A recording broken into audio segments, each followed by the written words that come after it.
जय हिंद बच्चों, this is Garima Batra from Chhindwara.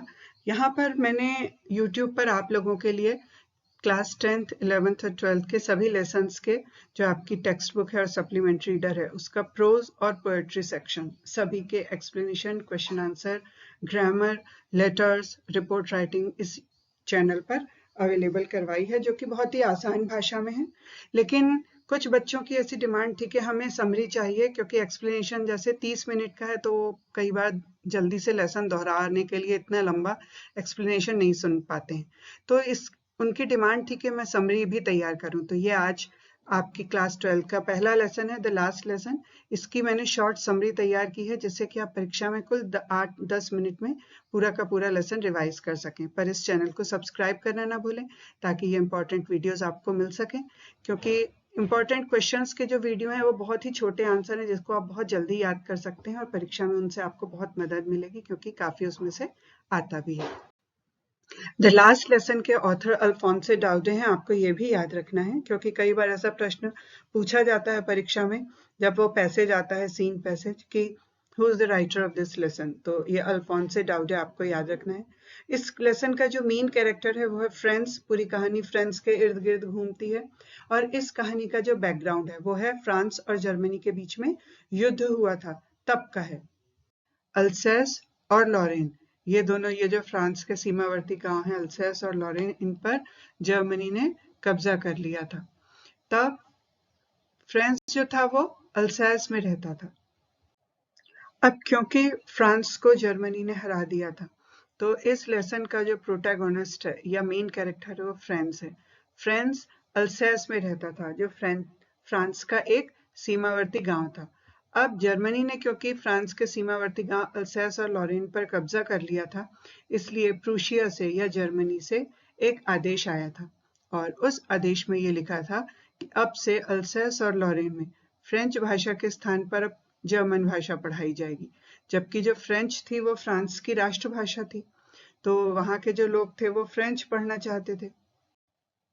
जब ये लेसन शुरू होता है तो उसमें ये बताया जाता है कि उस दिन, जिस दिन की ये बात है, उस दिन Franz did not want to go to school. वह स्कूल जाना नहीं चाहता था। क्यों नहीं चाहता था? क्योंकि पहला तो उस दिन वो स्कूल के लिए लेट हो गया था, इसलिए उसे सजा का डर लग रहा था। दूसरा, उसे स्कूल से डर लगता था। He had fear of school, या he was afraid of going to school.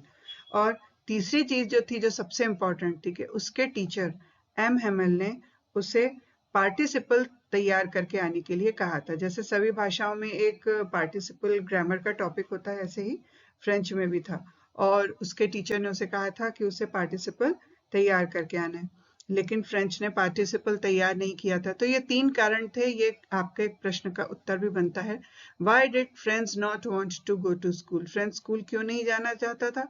तो इसे हम यदि पॉइंट्स में देखें तो ये इस तरह से हमें पता चलता है कि क्योंकि वो लेट था, उसे अपने स्कूल से डर लगता था, और तीसरी चीज, उसको एम हेमल से सजा का डर लग रहा था, क्योंकि उसे पार्टिसिपल तैयार करना था। अब इसके बाद आता है कि Franz wanted to run away from school. उस दिन फ्रेंड्स स्कूल से भाग जाना चाहता था। तो क्यों भाग जाना चाहता था? क्योंकि उसके 2-3 कारण थे। क्या कारण थे? एक तो उस दिन दिन बहुत सुहावना था, the day was bright and warm, और साथ ही साथ में बर्ड्स वर चर्पिंग, जो पक्षी थे वो चहचहा रहे थे, और वो चहचहाहट को एंजॉय कर रहा था।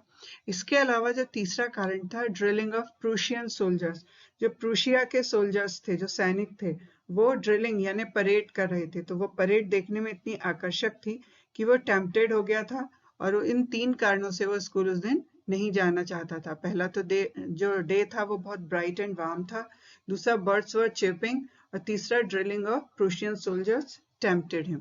तो ये भी एक प्रश्न का उत्तर बनता है कि फ्रांस उस दिन स्कूल क्यों नहीं जाना चाहता था। किसी तरह फ्रेंड्स अपने मन को समझाकर स्कूल की तरफ चला।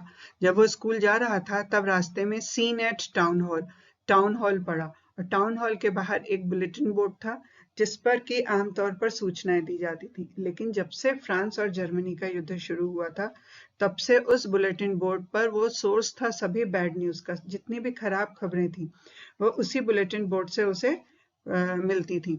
अब उस दिन जब वो जा रहा था तो crowd in front of bulletin board के सामने बहुत भीड़ थी। और क्यों भीड़ थी? क्योंकि दैट डे उस दिन वहां पर एक न्यूज आई थी, और वो न्यूज ये थी कि अल्सेस और लॉरेन के स्कूल्स में अब जर्मन पढ़ाई जाएगी और फ्रेंच भाषा पढ़ानी बंद कर दी जाएगी। अब फ्रेंड्स अपने स्कूल पहुंचा, तो वहां पर यूजुअल सीन एट स्कूल, आमतौर पर स्कूल का जो दृश्य होता था वहां पर क्या होता था, हसल एंड बसल, मतलब बहुत शोरगुल होता था। Lessons repeated of repetition of lessons in unison, मतलब बच्चे जो थे वो एक साथ एक आवाज में जो भी उन्हें पढ़ाया जाता था उसको बोल बोल के याद करते थे एक जैसी आवाज में। और तीसरा noise of opening and closing desk, और जो बेंच होती थी उनको सरकाने का, अपनी जगह से हटाने की आवाजें वहां पर आया करती थी। लेकिन उस दिन क्या हुआ, उस दिन स्कूल में चेंज दिखा उसको। क्या चेंज दिखा? Changes that day observe by friends ने कुछ परिवर्तन महसूस किए। तो क्या परिवर्तन महसूस किए कि क्लास वॉज साइलेंट, उस दिन हसल बसल भी नहीं हो रहा था, बेंचेस की सरकाने की आवाज भी नहीं आ रही थी, बल्कि क्लास बहुत ही शांत थी। दूसरा जो चेंज था वो था special dress वर्न bye M Hemal. उनके जो टीचर एम हेमल थे उन्होंने एक बहुत ही विशिष्ट ड्रेस पहनी थी, और वो ड्रेस थी ग्रीन कोट, ब्लैक कैप, और ये ड्रेस वो आमतौर पे प्राइज डिस्ट्रीब्यूशन के दिन पहनते थे, लेकिन आज उन्होंने वो ड्रेस पहनी हुई थी। जो तीसरा परिवर्तन था वो था M Hemal was speaking softly. उस दिन वो बिल्कुल भी डांट नहीं रहे थे, बड़े ही प्यार से, बड़े ही धीरे से, अच्छे से बात कर रहे थे। चौथा, students were already sitting in their places. आमतौर पे जो बच्चे थे वो शुरू में शोर मचाते थे, लेकिन उस दिन वो सब अपनी जगह पर बैठे हुए थे। और पांचवा जो परिवर्तन था वो था villagers were sitting on the last benches. Last benches आमतौर पर खाली रहती थी, लेकिन आज वहां पर बहुत ही जो गांव के बुजुर्ग लोग थे, जो सीनियर सिटीजन थे, वो लोग आकर वहां पर पीछे की बेंचेस पर बैठे हुए थे। तो ये कुछ परिवर्तन थे जो फ्रेंड्स ने उस दिन नोट किए थे। ये भी आपको प्रश्न का उत्तर लिखने में सहायता करेगा। अब उस दिन एम हेमल ने क्या किया, वो अपना फ्रेंच भाषा का लास्ट लेसन पढ़ा रहे थे। पढ़ाते समय वो फ्रेंच भाषा की बहुत ही महत्व को, इम्पोर्टेंस को भी बता रहे थे, क्योंकि फ्रेंच जो थी वो उनकी मदर टंग थी। तो उन्होंने फ्रेंच भाषा की जो विशेषताएं बताई वो ये बताई कि द मोस्ट लॉजिकल, विश्व की सबसे ज्यादा लॉजिकल भाषा है, द क्लियरेस्ट, सबसे ज्यादा स्पष्ट भाषा है, and the most beautiful language of the world, और विश्व की सबसे सुंदर भाषा है। और जो फ्रेंच था, ये सब सुन के जब उसे पता चला कि अब कल से वो फ्रेंच नहीं पढ़ पाएगा, तो felt very sorry for not learning his lessons. आज उसे दुख हो रहा था कि उसने इतने सालों तक फ्रेंच भाषा को अच्छे से क्यों नहीं पढ़ा। Felt very sad for M Hemal's going like his best friend. और उस दिन जो उसे ये पता चला कि अब फ्रेंच भाषा के जो शिक्षक हैं एम हेमल, वो कल चले जाएंगे और कल से जर्मन भाषा पढ़ाने वाले नए शिक्षक आएंगे। तो उसे एम हेमल आज बुरे नहीं लग रहे थे, वो क्रैंकी थे, डांटते थे, उसे वो सब आज याद नहीं आ रहा था। उसे आज एम हेमल बहुत ही अच्छे लग रहे थे, छोड़कर जाने वाला हो। अब एम हेमल के बारे में देखते हैं हम। Serve the school for past 40 years. वो पिछले 40 सालों से उसी स्कूल की बिल्डिंग में रह के गाँव में सेवा कर रहे थे, मतलब गाँव के बच्चों को पढ़ा रहे थे। और उनकी जो सिस्टर थी वो ऊपर, जो स्कूल था उसके ऊपर वाले रूम में गाँव छोड़कर जाने के लिए तैयारी कर रही थी। क्लास में जो विद्यार्थी थे वो भी learning quickly and with full attention, बहुत ही ध्यान से और बहुत जल्दी पढ़ रहे थे। आज उनका ध्यान कहीं डिस्टर्ब नहीं हो रहा था, यहाँ तक कि बीटल्स भी जब क्लास में आ जाती थी, जो जंतु थे, तो वो आमतौर पे बच्चे डिस्टर्ब होते थे, लेकिन उनका भी जो साउंड था कुड नॉट डिस्ट्रैक्ट देम, वो भी बच्चों को डिस्टर्ब नहीं कर रहा था। ऐसा लग रहा था जैसे बच्चे भी पूरे ध्यान से आज पूरी की पूरी फ्रेंच पढ़ लेना चाहते थे।